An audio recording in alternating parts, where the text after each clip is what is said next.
Hello all of you. आज की class में हम लोग डिस्कस करने वाले हैं यूजर डिफाइंड डेटा टाइप, जिसके अंदर हम लोग स्टडी करेंगे स्ट्रक्चर, यूनियन एंड एनमरेटर। सबसे पहले हम लोग डिस्कस कर लेते हैं स्ट्रक्चर। जैसा कि मैंने आपको बताया, स्ट्रक्चर एक यूजर डिफाइंड डेटा टाइप है जिसके अंदर आप डिफरेंट टाइप्स के वेरिएबल को स्टोर कर सकते हो और सबको एक सिंगल नेम से आप रिप्रेजेंट कर सकते हो। और इसमें जितने भी डेटा एलिमेंट हम लोग स्टोर करते हैं वो कंटीजियस फॉर्म में मेमोरी स्पेस एलोकेट करता है। इसका मतलब है वन बाय वन इस तरह से डेटा कंटीजियस फॉर्म में स्टोर होने वाला है, राइट। अब हम लोग ये डिस्कस कर लेते हैं कि स्ट्रक्चर को कैसे डिफाइन करते हैं। तो देखो, स्ट्रक्चर को डिफाइन करने के लिए स्ट्रक्ट कीवर्ड आपको यूज करना है और उसके बाद यहाँ पे स्ट्रक्चर का नेम मैंने क्या लिया है, माई डेटा। ये स्ट्रक्चर का नेम है, कुछ भी ले सकते हो, रिजर्व वर्ड नहीं होना चाहिए। ये देखो, स्ट्रक्चर मैंने यहाँ ओपन किया, स्ट्रक्चर को यहाँ पे मैंने क्लोज किया है। क्लोज करते समय आपको ये सेमीकोलन यूज करना है। उसके बाद इसमें जितने भी वेरिएबल्स लेना चाहते हो आप ले सकते हो। मैंने यहाँ पर एक्स वाई जेड 3 वेरिएबल्स लिया है और सबका डेटा टाइप अलग अलग है। ओके, ये समझ में आ रहा है। तो इस तरह से आपका एक यूजर डिफाइंड डेटा टाइप तैयार हो चुका है। अब आप इसको यूज कर सकते हो इस तरह से। देखो, स्ट्रक्ट माई डेटा, ये आपने स्ट्रक्चर का नेम लिया है। और ये देखो, ये जो एम लिया है मैंने वेरिएबल है, यानी एम आपने एक स्ट्रक्चर वेरिएबल डिफाइन किया है जिसके अंदर आप x को, y को, z को स्टोर कर सकते हो। जैसे नॉर्मल वेरिएबल हम लोग डिक्लेयर करते हैं इंटीजर x, इसका मतलब क्या है कि x के अंदर कोई भी आप इंटीजर वैल्यू पास कर सकते हो। इसी तरह यहाँ पर मैंने स्ट्रक्चर वेरिएबल डिफाइन किया m, इसका मतलब है m के अंदर कोई भी डेटा पास कर सकते हो जो आपने स्ट्रक्चर में डिफाइन किया हुआ है। स्ट्रक्चर में मैंने एक इंटीजर लिया हुआ है, एक कैरेक्टर लिया हुआ है, एक फ्लोट लिया हुआ है। तो इस तरह से आप इंटीजर, कैरेक्टर या फ्लोट कोई भी नंबर m के अंदर आप स्टोर कर सकते हो। बट कैसे, इसको देखते हैं। जैसे ही आपने वेरिएबल डिक्लेयर किया m, तो ये देखो इस तरह से रिप्रेजेंट होगा कंप्यूटर मेमोरी में। m एक वेरिएबल है और इसके अंदर आपने 3 वेरिएबल्स डिक्लेयर किया हुआ है, x y एंड z, इस तरह से। और जैसा मैंने आपको बताया था कि ये डिफरेंट टाइप्स के वेरिएबल है और इन सबको ये m से रिप्रेजेंट किया जा रहा है। तो अब इसमें डेटा एक्सेस कैसे करते हैं या डेटा इनपुट कैसे करते हैं, तो आप देख सकते हो वेरिएबल का नेम क्या है, m, स्ट्रक्चर वेरिएबल का नेम। और इसमें यदि इसको इस तरह से राइट करते हो m डॉट एक्स, तो इसका मतलब है ये जो स्ट्रक्चर वेरिएबल है इसके अंदर ये x वाले सेगमेंट को रिप्रेजेंट करता है और यहाँ जो भी डेटा आप इनपुट करोगे वो इस वाले सेगमेंट में स्टोर होने वाला है। इसी तरह m डॉट वाई, यदि आप इसको एक्सेस करना चाहते हो तो इस तरह से राइट करोगे। इसी तरह आप z को एक्सेस करना चाहते हो तो m डॉट जेड राइट करोगे। यानी इसका मतलब इंडिकेशन ये है कि ये एक स्ट्रक्चर वेरिएबल है और उसके अंडर जो z डिफाइन किया हुआ है उसको आप एक्सेस करने जा रहे हो। ठीक है, ये समझ में आ गया। चलिए एक चीज और डिस्कस कर लेते हैं कि जैसे ये वेरिएबल मैंने यहाँ पर डिक्लेयर किया है, आप चाहो तो ये जो सेमी कॉलन मैंने यहाँ पे असाइन किया था इसके साथ यहाँ आप वेरिएबल नेम यहाँ भी डिक्लेयर कर सकते हो, स्ट्रक्चर वेरिएबल, या बाद में आप अलग से इस तरह से कर सकते हो। और यस, मल्टीपल वेरिएबल भी आप डिक्लेयर कर सकते हो इस तरह से, जैसे नॉर्मल वेरिएबल डिक्लेयर करते हैं इस तरह से इसमें डिक्लेयर किया जा सकता है। तो आपने देखा स्ट्रक्चर कैसे डिफाइन किया जाता है और इसके मेंबर को, यानी इसके जो एलिमेंट्स है, इसको कैसे एक्सेस किया जाता है।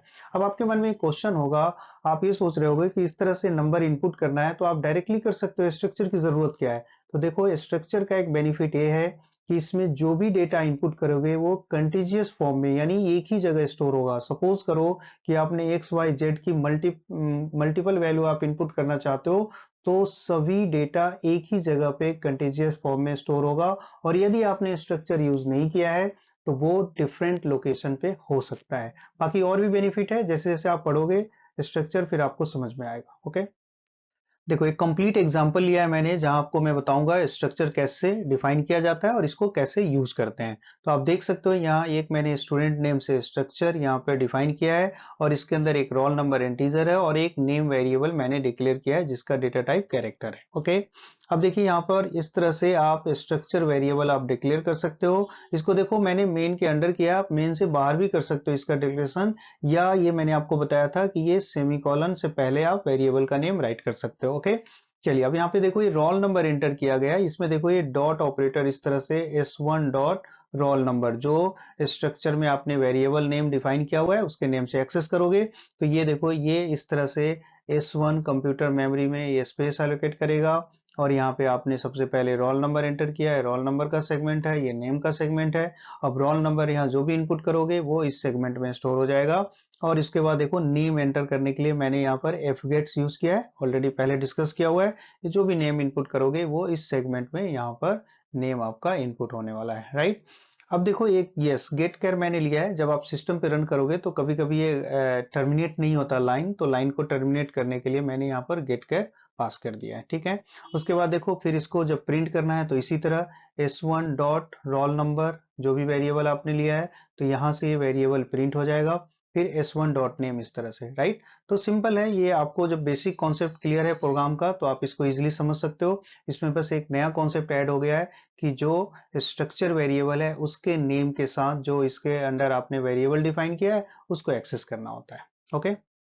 अब हम लोग डिस्कस करेंगे कि स्ट्रक्चर वेरिएबल को इनिशियलाइज कैसे किया जाता है। तो देखो इस एग्जांपल में मैंने यहाँ पर पिक्स एक स्ट्रक्चर का नेम लिया है और इसके अंदर एक वेरिएबल रोल नंबर और एक नेम मैंने डिक्लेयर किया है। और देखो यहाँ मैंने s1 नेम से एक स्ट्रक्चर वेरिएबल डिक्लेयर किया है। तो इसके साथ आप डायरेक्टली यहाँ पर ये देखो फर्स्ट डिजिट क्या है, रोल नंबर, और सेकेंड पोजिशन पे मैंने यहाँ पर नेम को डायरेक्टली इस तरह से इनिशियलाइज कर सकते हो। यस, यदि आप इसको बाद में करना चाहो कहीं भी मेन या मेन के आउटसाइड तो आप इस तरह से यूज कर सकते हो स्ट्रक्ट पिक्स और वेरिएबल का नेम सपोज s1 है, देन इक्वल, और इस तरह से यहाँ पर 5 और यहाँ नेम कुछ भी आप यहाँ पे असाइन कर सकते हो इस तरह से। तो इस तरह से डायरेक्टली जो स्ट्रक्चर वेरिएबल है उसको इनिशियलाइज किया जा सकता है। डिफाइन करते समय कर सकते हो या बाद में इनसाइड मेन या आउटसाइड मेन आप इसको कर सकते हो। प्रिंट करने का तरीका बिल्कुल सेम है जो अभी प्रीवियस एग्जाम्पल में हम लोगों ने किया था, ओके। अब हम लोग डिस्कस करेंगे कि स्ट्रक्चर को फंक्शन आर्गुमेंट में कैसे पास करते हैं। कभी कभी आपके एग्जाम में इस तरह से क्वेश्चन आता है कि आप एक डेमो से शो करो कि स्ट्रक्चर को एज एन आर्गुमेंट किस तरह से पास किया जाता है। तो देखिए यहाँ पे मैंने एक स्ट्रक्चर डिफाइन किया हुआ है स्टूडेंट। इसके अंदर 2 वेरिएबल्स है, रोल नंबर और नेम। और देखो ये डिस्प्ले स्टूडेंट नेम से मैंने एक फंक्शन बनाया है और इसके अंदर ये देखिए आर्गुमेंट इस तरह से आपको पास करना है, यानी इसके आर्गुमेंट में स्ट्रक्चर वेरिएबल को डिक्लेयर कर देना है। जैसे नॉर्मल वेरिएबल डिक्लेयर करते हैं, जैसे आप फंक्शन बनाते हो सम इंटीजर ए, आप इस तरह से नॉर्मल वेरिएबल डिक्लेयर करते हो, इसी तरह यहाँ पे जस्ट स्ट्रक्चर वेरिएबल आपको डिक्लेयर कर देना है, ओके। उसके बाद देखो इसको मैंने प्रिंट कर लिया है, यानी इसके अंदर जो भी वैल्यू पास होगा रोल नंबर डिस्प्ले हो जाएगा और नेम डिस्प्ले हो जाएगा। देखो मेन के अंदर मैंने इसको कॉल किया है डिस्प्ले फंक्शन को, बट उससे पहले मैंने एक यहाँ स्ट्रक्चर वेरिएबल लिया और इसमें डायरेक्टली मैंने यहाँ डेटा असाइन कर दिया है, इसको इनिशियलाइज कर लिया है। आप चाहो तो यूजर से एंट्री भी इसकी कर सकते हो आप, बट मैंने अभी यहाँ पर डायरेक्टली इनिशियलाइज कर दिया है। आपको सिर्फ कॉन्सेप्ट समझना है। तो यहाँ इस स्ट्रक्चर वेरिएबल s1 के अंदर आपने डेटा इनपुट कर दिया। अब देखो डिस्प्ले में आपने s1 को पास किया है तो ये क्या करेगा, ये जो s1 में डेटा आपने इनपुट किया है ये इसके आर्गुमेंट में कॉपी हो जाएगा यहाँ पर, राइट। और उसके बाद यहाँ s डॉट रोल नंबर यानी ये रोल नंबर प्रिंट करेगा, s डॉट नेम यानी यहाँ पर नेम प्रिंट करेगा, ठीक है। यदि फंक्शन का कॉन्सेप्ट आपका क्लियर है तो ये कॉन्सेप्ट आपके समझ में जरूर आया होगा। अब हम लोग डिस्कस करेंगे एरे ऑफ स्ट्रक्चर, यानी स्ट्रक्चर वेरिएबल को एरे की तरह कैसे यूज करोगे, ये अभी हम लोग देखने वाले हैं। तो यहाँ देख सकते हो आपने एक स्ट्रक्चर इस तरह से डिफाइन किया हुआ है स्टूडेंट नेम से। और देखो स्टूडेंट का जो वेरिएबल यहाँ डिक्लेयर किया है स्ट्रक्चर वेरिएबल, इसका साइज मैंने 3 लिया है, यानी कि इसको मैंने एरे में कन्वर्ट कर दिया है। अब जैसा कि आप जानते हो जो स्ट्रक्चर वेरिएबल है वो इस तरह से मेमोरी स्पेस ऑक्युपाइड करेगा और इसके 2 सेक्शंस होंगे, एक रोल नंबर के लिए और एक नेम के लिए, राइट। अब इसी तरह जैसे ही आपने एरे में कन्वर्ट कर दिया, इसका साइज 3 लिया, इसका मतलब है कि ऐसे ऐसे ये 3 टाइम से रिकॉर्ड इनपुट होने वाला है। तो इस तरह से इसका इंडेक्स 0 होगा, 1 होगा और 2 होगा, यानी इस फॉर्मेट को ये रिप्रेजेंट करेगा। अब इसी तरह जैसे नॉर्मल प्रोग्राम में एरे में हम लोग डेटा इनपुट करते हैं, इसी तरह यहाँ भी इनपुट करेंगे। ये देखो 3 टाइम्स आपको लूप एग्जीक्यूट करना है, 0 लेस देन 3 ये लूप एग्जीक्यूट करोगे। उसके बाद देखो रोल नंबर इनपुट करने के लिए इस पे फोकस करना है आपको, एस ऑफ आई यानी फर्स्ट टाइम आई की वैल्यू क्या होगा 0 डॉट रोल नंबर। तो इसका मतलब है जो रोल नंबर की एंट्री होगी वो 0 वाले इंडेक्स में यहाँ पे एंट्री होने वाला है। ये रोल नंबर जो भी इनपुट करोगे यहाँ एंटर होगा, और इसी तरह नेम एंटर करोगे यहाँ पर एस ऑफ आई यानी 0 पोजिशन पे, तो ये इस वाले में नेम आपका इनपुट होने वाला है। इसी तरह नेक्स्ट टाइम लूप चलेगा तो ये 1 इंडेक्स पे यहाँ इनपुट होगा, और इस तरह से 1 बाय 1 ये रिकॉर्ड इंसर्ट होता रहेगा, राइट। अब इसी तरह जब इसको डिस्प्ले करना चाहोगे तो अगेन ये लूप एग्जीक्यूट किया है, और यहाँ डिस्प्ले करने के लिए फिर से s ऑफ i, यानी यहाँ पे ये जरूर नोट करना, जो स्ट्रक्चर वेरिएबल है उसका सबस्क्रिप्ट है, उसका एरे मैंने बनाया है, तो उसके साथ i वेरिएबल इस तरह से यूज करोगे। कई बार स्टूडेंट मिस्टेक करते हैं, जैसे रोल नंबर है तो रोल नंबर को एरे बना के यहाँ पे यूज करते हैं, जो कि गलत है। आपको स्ट्रक्चर वेरिएबल के साथ आपको ये इंडेक्स यूज करना है। ओके, अब हम लोग डिस्कस करेंगे स्ट्रक्चर एंड पॉइंटर, यानी स्ट्रक्चर वेरिएबल को पॉइंटर के साथ आपको डिक्लेयर करना है। तो देखते हैं कि ये किस तरह से वर्क करता है। तो सबसे पहले आपने एक यहाँ पर स्ट्रक्चर डिफाइन कर लिया स्टूडेंट के नेम से, इसमें मैंने एक इंटीजर आईडी और एक नेम मैंने इस तरह से डिक्लेयर कर दिया है। ओके, अब देखो ये स्ट्रक्चर वेरिएबल को यहाँ पर पॉइंटर के साथ मैंने डिक्लेयर किया है।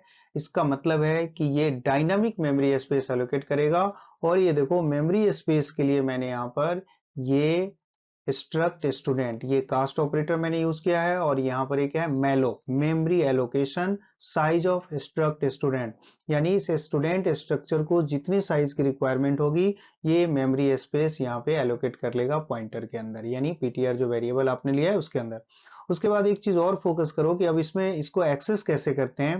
तो यहाँ पर जैसे पॉइंटर वेरिएबल आपने पीटीआर लिया है, तो इसके साथ हमें पॉइंटर ऑपरेटर यूज करना है। जैसे ये आईडी इस तरह से यूज करोगे, इससे पहले एग्जांपल में क्या यूज किया था, डॉट यूज किया था। यहाँ पे आपको ये पॉइंटर ऑपरेटर यूज करना है। यस, पॉइंटर ऑपरेटर आप कैसे राइट करोगे, डैश और यहाँ पे ग्रेटर देन का साइन इस तरह से लिखोगे तो ये पॉइंटर ऑपरेटर आपका बन जाएगा। यस, स्पेस यहाँ पे नहीं देना है। ओके, चलिए, तो इस तरह से आपने देखो यहाँ पर पॉइंटर में आपने एक आईडी इनपुट कर दिया, फिर आप नेम इनपुट करोगे एफ गेट्स के हेल्प से, और जहां भी इसके वेरिएबल को यूज करना हो नेम और आईडी, वहां पर ये पॉइंटर ऑपरेटर आपको यूज करना है।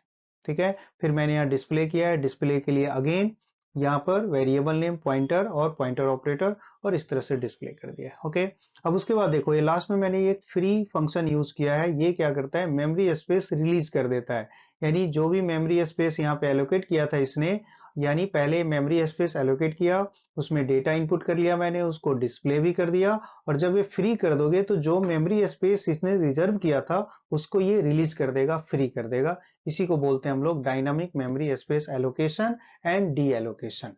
ओके, अब हम लोग डिस्कस करेंगे यूनियन। यूनियन भी स्ट्रक्चर की तरह यूजर डिफाइंड डेटा टाइप है, जिसके अंदर डिफरेंट टाइप्स के डेटा वेरिएबल को स्टोर कर सकते हैं, बट इसमें जितने भी मेंबर्स होंगे सब सेम मेमोरी लोकेशन को शेयर करेगा, यानी कॉमन मेमोरी स्पेस को ये शेयर करता है।